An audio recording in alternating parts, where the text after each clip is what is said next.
What is up, everybody, and welcome to the channel. Today we're going to be taking a look at a Dragon Ball Super Dragon Star Series power-up pack, and this is the Super Saiyan 2 Gohan. You guys know the routine. Let's get a closer look at that packaging. We have Dragon Star Series power-up pack on the top here. On the side we have an awesome image of Gohan. Very, very nice. On this side we have a picture of the Super Saiyan 2 Gohan. Nothing on the bottom, just your disclaimers, warnings, and all that good stuff.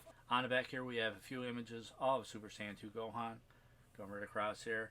And then we have kind of the instructions for the power up pack. So we have the aura, and we have all these kind of lightning effects as well. And he does come with a Kamehameha wave, which is pretty cool. So other than that, everybody, that pretty much wraps up packaging. We'll get this bad boy out of the package and get a closer look. Be right back. Alright, everybody, we are back, and we have Super Saiyan 2 Gohan outside of the package. So let's get a closer look at accessories.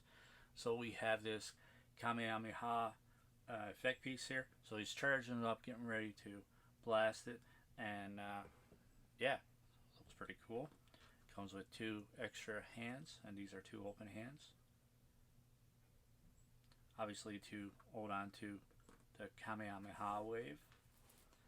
And we have this little aura as well. So we have these effect pieces which you can port on the back here. Now you guys can pick and choose. So yeah, tons of holes all the way around, so you can kind of customize this and have it displayed however you want. So let's get a closer look at the action figure.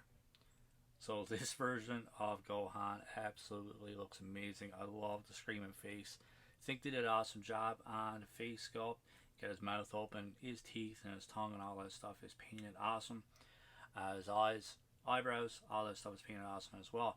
There's some minor defects in the plastic, which is pretty common with these Dragon Stars, and we have some big globs of paint at the base there, which is kind of understandable. I mean, the hair has to be somewhat difficult to paint on these. There is a bit of detail actually sculpted into his hair as well. We see some lines kind of going through here, which is awesome. And then we get down to the body. The upper body is painted nice. This is obviously all purple plastic, and his chest and neck area is painted, and he actually matched up the paint pretty good. Some of these, the tone is way off, but it matches his face, it matches his arms, so looks pretty good. His armbands, wristbands are painted nice and clean. This is just blue plastic, and the rest of the figure is just purple plastic and brown plastic down here for his boots. So not a whole lot of paint on this one, but what is painted decently. There's some little defects in the back here, which is pretty common on these as well. It's always the lower body that has kind of defects in the plastic or issues with the finish of the plastic. But other than that, from a distance, this one looks good. I do have a lot of light on this one here too, so it kind of brings out all the defects and makes it more noticeable. Alright, so we had a closer look. Let's quickly go over articulation. So for his head, goes back this far, down this far. Do go side to side a little bit there. You get a full rotation all the way around. For his shoulder, goes all the way up. So pretty decent range of motion there. There's a rotation at the base. And there's a rotation just above his bicep. We do have double jointed pin elbows, which you get a decent range of motion out of that as well. We have the ratchet joint for the wrist, which goes back and forth and all the way around. For his upper body, very restricted articulation, so it goes back this far, forward this far. You do have a little bit of side to side, and it does rotate all the way around. For the legs, there's a drop down joint, but you don't really get a whole lot of added articulation from the drop down joint, so no complete split at all for this one. I find the leg joints really weird on this one for some odd reason, but yeah, those go forward this far. So this here rotates. This is what makes it really awkward. So this kind of rotates around this little peg here, but trying to get it to rotate here is kind of a pain. But yeah, it doesn't rotate that well, and it just makes it really awkward, to be honest, to get any kind of added articulation. But his legs do go back if you want to mess around with this. This moves really easily, so it kind of makes it difficult to get that inner joint kind of spun around here, get proper range of motion out of it. Yeah, we'll just leave that for now. You guys get the idea.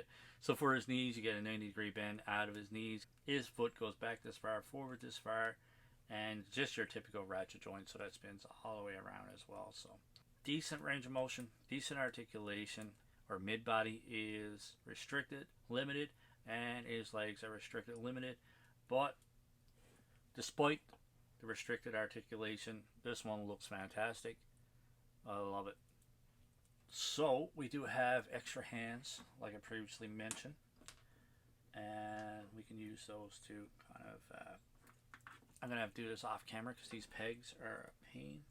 All right, so we got his open hands on, and we can kind of see if we can get this Kamehameha wave kind of in his hands here, which is a very awkward piece, to be honest. I know what they're going for, but it does make it a little bit awkward trying to get this in his hands because he is somewhat of a, small character, small figure. Kind of turn his head like that.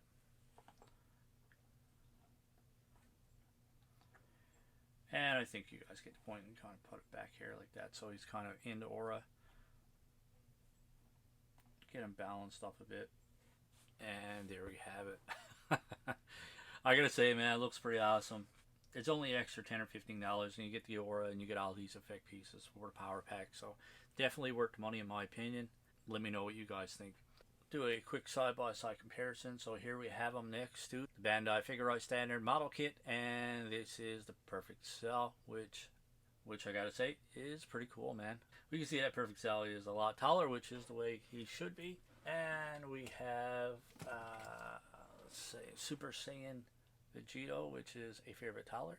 The Figure Art Standard Vegeta, which comes in just a little bit short here. I'm not sure about the overall scale of this one. I love the actual model kit. Love the figure once it's assembled, but it is a tad on the small side. We have a Marvel Legends Wolverine. We can see that Gohan is a tad bit taller than Wolverine. We have a Mattel WWE figure, and this is the Macho King Randy Savage. Ooh, yeah. And we can see that Gohan is a tad bit smaller as well. And just for a side-by-side comparison of a McFarlane, we can see Darkwing, Batwing, I can't remember what this guy's name is. But yeah, we can see that the McFarlane towers over the Dragon Stars, which is the way it should be, obviously 7-inch scale. So that's going to wrap up our unboxing and figure review for the Bandai Dragon Ball Super, which is actually Dragon Ball Z. It always says Dragon Ball Super on the box, but this is actually from Dragon Ball Z. So I'm going to say the Super Saiyan 2 Gohan Power Pack. Out of 10, I'm going to give this guy a solid 8 out of 10. The only thing I don't like, the only thing that I'm really going to take points off for is the very, very limited and restricted articulation. The overall appearance of this one looks fantastic. Loving the Power Pack accessories.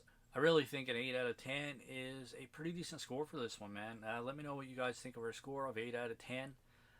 If you guys had to rate this one out of 10, let me know what you would give it. Let me know who is your favorite Dragon Ball character of all time. I really like to hear from you guys in the comments below. If you like this review, hit that like button, and that subscribe button is there as well if you haven't subscribed to the channel already. As always, my friends, keep collecting, stay safe, go buy some toys.